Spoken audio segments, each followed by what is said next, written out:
Amit Ghaisas, the Managing Director of Minilec India Private Limited. Uh, I also am the Managing Director of the Yashapura Group of companies, Minilec being a flagship of the group. We are a 55-year-old group working in the field of electronics as well as engineering, manufacturing our own products, most of which are patented, at least some part of it which is patented, and have been supplying to a wide range of B2B customers. Uh, Focusing on Minilec here, uh, we primarily work in supply side monitoring uh, of all projects. So uh, our end user customers are power sector companies, railways, uh, large infrastructure projects, chemical plants. Uh, but being a small relay and annunciator manufacturing company, in most cases we also work through OEMs like Schneider, like ABB, like Siemens, and we have been supplying to all these public sector companies as well as private companies, uh, mostly through the OEMs, but our brand has been the approved brand and the one which is specified by these companies. For power sector companies, primarily, we also have been supplying to power sector companies in Malaysia, in Indonesia, in Kuwait, in Oman, in UAE, and all of these for more than 15-20 years now. We are one of the largest manufacturers of I won't say largest anymore, yes, because a lot of large group companies have also now entered the same field, but we are one of the largest manufacturers of control and monitoring relays and annotation systems in India today, and certainly one of the large MSME segment companies in this sector. You also touch upon your a little bit about exports and recent product launches. Uh, we have we have been selling a few of our transducers, one of our new lines for the past few years. But this year we have actually gone into a more aggressive push for the transducers and have introduced a few multifunction transducers to our line of transducers for this year. And for exports, I would say that one of our good successes this year has been to get orders from SEWA, Sharjah Electricity and Water Authority, for their annunciators, where we have replaced a few let's say a little old annunciators from Europe, and have come up with more technologically advanced alternatives to those, and have been getting repeat orders on that since then. So as you mentioned that you have done some or incorporated some advances in your product lines. So in with that regards, how do you see a demand trend for your products, particularly if you can focus on 2019 and 2020 as a comparing spot? Well, 2019 was a really good year, I would say, because our growth rate was also pretty good. Fairly high double-digit growth is what we could achieve last year. This year has not really been as good, and it's not just us, it's everybody. So this COVID-19 situation has really affected the growth plans. But to be honest, everybody in the industry, wherever we are talking, is pretty hopeful that barring these few months from April onwards, till even till June, but industry would come back to steam by end of September or sometime during September, and we expect the same kind of results per month-to-month results as we had last year. Can't really expect a very high growth for 2020 because we have lost a few months, but we would be back to what we were doing, as I said, as a monthly business in 2020 as well. So now Uh, looking at the factors that that actually had a good demand for your product. So what could you list out some factors that we would see in the coming time, post COVID, you can say, and right. that would be contributing more share to the increase in demand for your products. So could you list out those? Yeah, sure. I mean, basically, wherever we supply our control and monitoring relays or even our annunciators are primarily infrastructure activities. So, with the kind of infrastructure growth that India is projecting, and even all the other countries that I spoke of, primarily of the developing or I would say semi-developed, like Malaysia probably, where the infrastructure growth is still pretty high, and right from chemical plants like fertilizer plants to steel plants to power sector companies. In India specifically, the power situation is currently still in a very high growth phase because we'll be needing a lot more of that. And all these infrastructure projects have been the biggest contributor to our growth and will still remain to be so for the foreseeable future. So, could you just get us a detailed view about how exactly is the relay market in India, and what we would see in the coming days? Like, will there be any new changes, or probably the new announcements that have been made by the government would also impact the market? Maybe growth or maybe degrowth as well. So, which aspects you would see, like what you see in the time to come, and where But the as market I, is? sorry, well, as I was saying that all the announcements made by the government, specifically in India, have been about infrastructure growth in all areas. So right from the gift city in Gujarat to, as I said, lots and lots of power project announcements, solar project announcements have made a fairly good foundation for the growth of the relay market. When I'm talking about relays, I'm talking about the electrical relays, not about the electromagnetic relays, on-off relays, but the control and monitoring relays as such. So there seems to be, I mean, as and when this COVID situation improves, these infrastructure requirements are not going to be left behind. So there'll have to be a fairly fast uptick of the business on this front. Even in June, for example, we had a very good response from the market. Starting after the lockdown, we started sometime by end of May, and we had a pretty good response from the market. Though for June, we believe that was more of a pent-up demand. So as July is progressing, we are seeing a similar trend as in June. It did not really grow after that, but we are expecting the growth after the COVID season improves based on all these infrastructure projects. As I said, power being the largest, of course, and other infrastructure projects like Gift City or any such kind of high value infrastructure projects and including the high volume AC requirements have similar kind of control requirements. So all these projects would add to the market. So, do you also see any challenges that the industry is currently facing or would face? Oh yes, of course. Well, the challenges that the industry faces in India primarily are the government process is a pretty slow process. So right from the issuing of the tender to approval of the tender to getting certification for products, it's a fairly long process, and many a times you can't really fathom why it is taking that long. So one of the largest problems would be the process time itself for the infrastructure projects to take off. So you are off. I mean, you get an order probably, or you get a tender, and you are pretty hopeful of something happening this year, and it can just take 6 months or 8 months, and the projections goes to the next financial year. The other issue, of course, is the cash flow compounded by the COVID today, but large projects, again, the same thing being held up can create a cash flow situation for large OEMs, and then we end up also facing the brunt of that whole situation. This is for business. Looking at the Atmanirbhar Bharat slogan that now all of us are following, and the government is pushing for it. One issue that I feel as a challenge is most of the OEMs that take up, at least the electrical side, take up projects for large infrastructures in government are MNCs.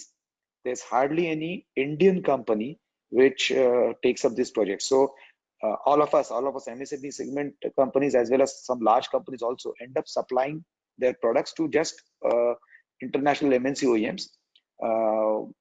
If a company like BEL or ECIL, for that matter, could take up such kind of jobs, then we could actually have a larger Indian supply chain supplying to the infrastructure projects. So that's where our own attempt at Atmanirbhar Bharat or Make in India would be supplemented by someone who's larger than us and taking up a larger chunk of the project.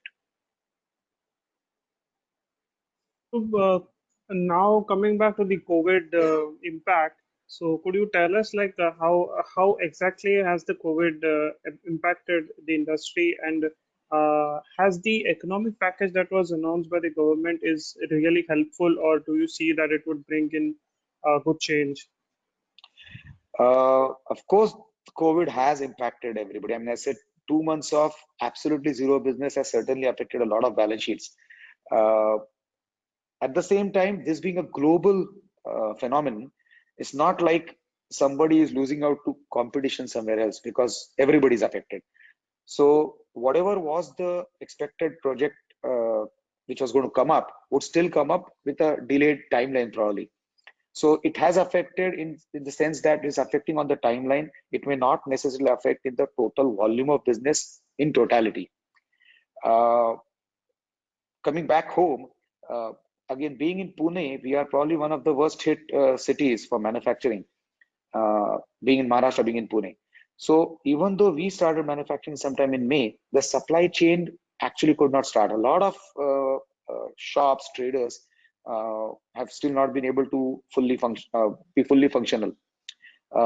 Even if they have the material, even if they want to supply it, supply chain, as in the courier companies, the transport was not really doing as well as it should be or as fast as it should be. So primarily, we faced issues on the supply side.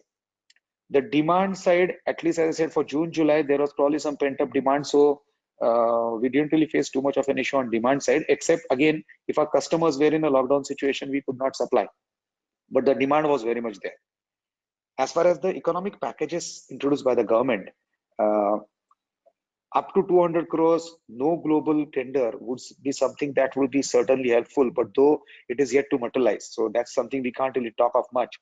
But as far as the actual monetary help that the government has put up, mainly in the form of loans, a lot of companies, and it's primarily for MSME. So a lot of MSME companies, though eligible for the same, have not really gone up and taken it up because uh, as long as there is a slump in the demand, even if we do take up a loan, it will actually add to our burden and we wouldn't know where to pay it off from. So till the demand, I mean, there is a spurt in the demand, or the demand is spurred, uh, just the help of a loan to pay off your standing liabilities would not be enough. I would say that if there is also some sort of a help to the larger companies, to the OEMs, to the project companies to pick up from where they have left off before COVID, this will probably give a push to the whole economic cycle. And that will be a bigger help than just monetary help because for a good company anyway, uh, a lot of banks are more than willing to give further helping hand because banks are flush with funds and they don't have the right kind of borrowers anyway. So this help, I mean, this kind of help from the government is welcome, but probably not enough.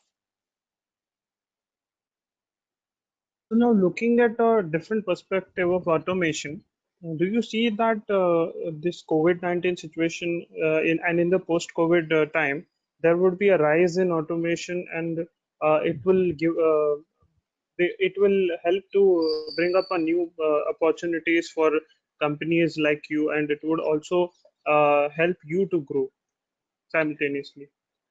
Uh, the automation scenario is certainly going to go up. I mean, a lot of companies, even small and mid-sized companies, are certainly going to ramp up their automation for manufacturing as well as non-manufacturing processes. So there is certainly going to be an uptake in the automation business. For Minilec per se, this is not going to be much of uh, a business booster, so to say, because we have a product which goes into, as I said, we are primarily into supply side monitoring. So more the automation, more supply side monitoring will be required. But then the kind of volumes that we expect from larger infrastructure projects uh, will still not. I mean, those coming from automation will still not be anywhere in line with those. So large infrastructure projects would still be contributing to our growth plans more than automation uh, generated activities, automation generated projects, because those will be much smaller in value as well as in number. The number might be higher, but much smaller in value. Not for Minilec, but for our other group companies. We are in, as I said, we are into automated storages and material handling.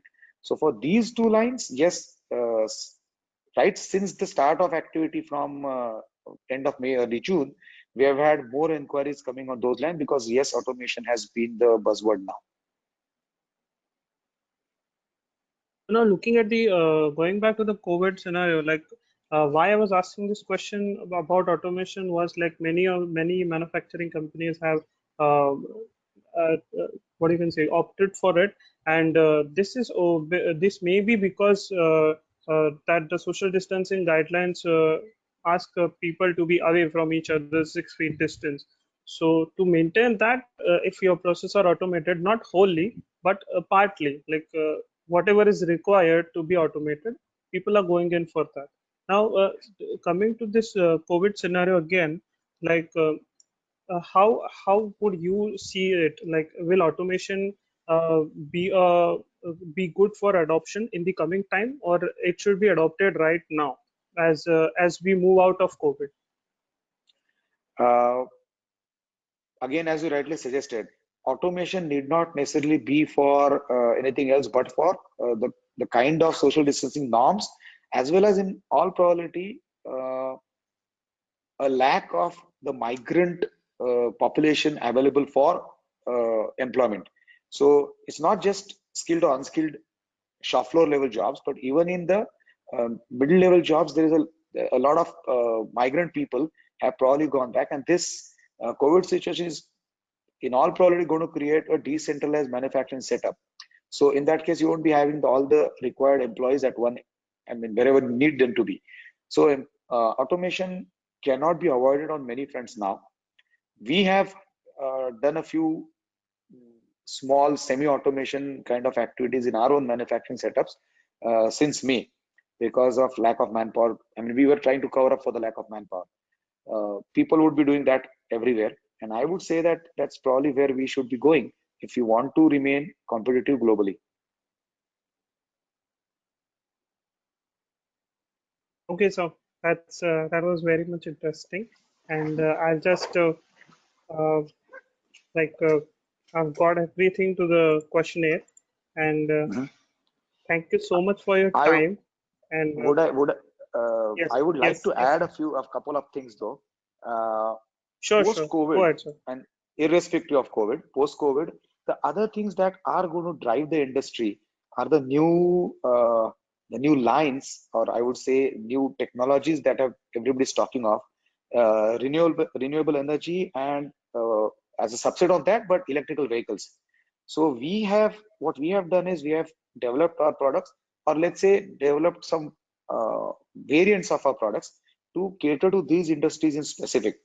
Electrical vehicle charging, for example, or solar products like solar pumps. Solar pumps need to be controlled from the electrical side of it. So agriculture pumps, but solar pumps. So products to control these specific activities is something that we have come up with.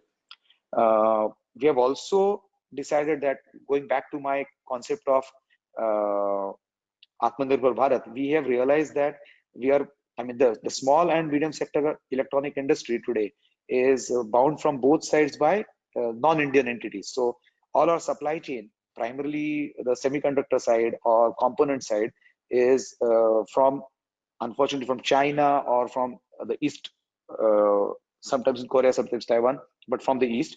And our customers, OEM project builders, are primarily Western companies. So we realize that, at least as of now, we don't have the strength to become a really big OEM. But what we can very well do is increase our share of the components that go into the control panel to contribute towards the Atmanirbhar Bharat part. So we have come up with a few enhancements to our lines. Currently, we are working in, as I said, control monitoring relays and annunciators. We are thinking of expanding the relay side. Plus, we are looking at a couple of lines where we have already started working on the product, but nothing from my side to divulge about now because the products are still to come on the market. But expecting that to happen in the next 4 to 6 months. So we are increasing our overall scope within a control panel for a large project. So that's one thing that we are looking at, and I suppose that's what every company, true to its name, having its own design capabilities, should be looking at. So we go from there. And the other area that I would like to say we should have some focus on is exports. Currently, we are, as I said, selling to around 16 countries. 7 or 8 of those take up most of our export volume, and our customer segment there is primarily PSUs, par PSUs to be specific. So we are looking at all the different lines that we have been supplying here, from chemical plants to uh, water companies, as an alternative for, not alternative, as an addition to our power company customer base. So these two things is something that we feel that the next growth is going to come from. Do you also see that the PSUs, the government has asked PSUs to source more from the local component manufacturers? So do you see that now that you have said that you want to increase the supply from your end, which goes into control panel, and with that particular idea, do you think that PSUs would definitely help companies like you to grow on a larger scale in the time to come? In principle, yes. I mean, I also am currently an office bearer of Laghu Udyog Bharati at Maharashtra state level. I'm the governing council member, looking after finance, primarily banking and finance. But then I've been talking to a lot of PSU heads, and their concern is the other way around. They don't get qualified suppliers from domestic, specifically small and medium sector companies, to deliver them the products that they want. So the more that people actually go ahead and start developing and manufacturing these products, the PSUs are more than welcome or more than willing to buy from them. Of course, quality should be the focus for us to manufacture also. One of the largest strengths of Minilec has been, I mean, all these 55 years, we have had a very good run because our quality standards are very stringent. We are less than point not 1% failure today. Uh, our service is extremely good. Uh, in most cases, whatever service, post-sale service we actually provide, has got nothing to do with problems generated because of our products, but it kind of acts like a free consultancy to resolve issues at the customer end. But then this complete know of the situation and forthright service support has been one of our strengths. And if we keep on doing that, we and any other company is doing that, then the PSUs would be more than willing to buy, because anyway, buying from international companies is not just expensive upfront, it's expensive in the long run because of their service costs. So they would more than uh, be more than glad to take it from us. Do you also think that the quality is the only issue that PSUs have not yet opted for local sourcing of their components, or is it also timely deliveries and also timely delivery of volume as well? Actually, both. I would say that, well, even before that, the bigger thing is there are not many component manufacturers available in itself. I mean, not many domestic companies actually are doing a lot of electronic component or small level products that the PSUs would be looking for. But those who are into it, quality is the primary issue, I would say, because a lot of people, I mean, we are certified in uh, CE, we are certified in CSA, we are certified in, uh, uh, we have done here our testing ERT or ERDA, we have certified in CISIR, but then a lot of companies, domestic companies, have not got all these certifications. So their product qualities cannot be proven. But then, along with that, your other point was very much valid. Uh, One of my German buyers had once told me that he's a little wary of buying from Indian companies because Indian salespeople promise the world and then don't deliver. So, if anybody asks them, "Will you be able to do this?" they would just jump up and say, "Yes, we'll do it," and then they don't because they are not really capable of handling that kind of work. That's something that we as an industry need to kind of tighten ourselves up and say that we'll only commit what we can do.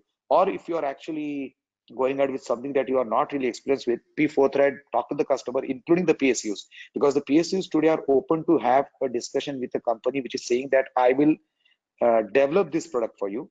I don't have the know-how now. I don't have the capability to manufacture now, but I'll do it. And if the product is developed, I will develop the manufacturing capacity for the same. So the PSUs are willing, the international companies are willing, if we are forthright about this and are judicial in what we talk of. So if we keep on doing that, I think that it's not just a question of quality, it's a question of our commitment to deliver what we are talking of. If we commit both, I think that should work. So in terms of expansion plans, would you have any like in the long term or in the short term as well? Only about Uh, the expansion. yeah, basically, as I said, we are currently focused only on the supply side monitoring, and we are looking at expanding in some uh, allied but not the same line. I mean, not necessarily into supply side monitoring. So we have already started working on a couple of lines of products where uh, it will be besides the supply side monitoring part of the control panel. But as I said, I have not really gone ahead and committed because uh, till date we have a history of going through with our commitments. So if I'm going to commit something now, I might as well be able to do it. So I'll actually be able to speak on details when we when we know that it's going to happen in the next 3 months. I'm pretty sure it will happen in the next 4 to 6 months, but let me be more specific. Let me have my trials done, and then I'll be able to commit on those. Okay, sir. That was very much interesting discussion, and I would like to keep this going in the time to come Thank you, as sir. well. Thank you. It was a Okay, pleasure interacting with IPF. I've been a user of IPF for a lot of other issues. I mean, for the other companies as well, besides being right. related to IPF from Minilec side as well. So thank you. Thank you for having me here to talk with you guys. Yes. Thank you so much, sir. Thank you.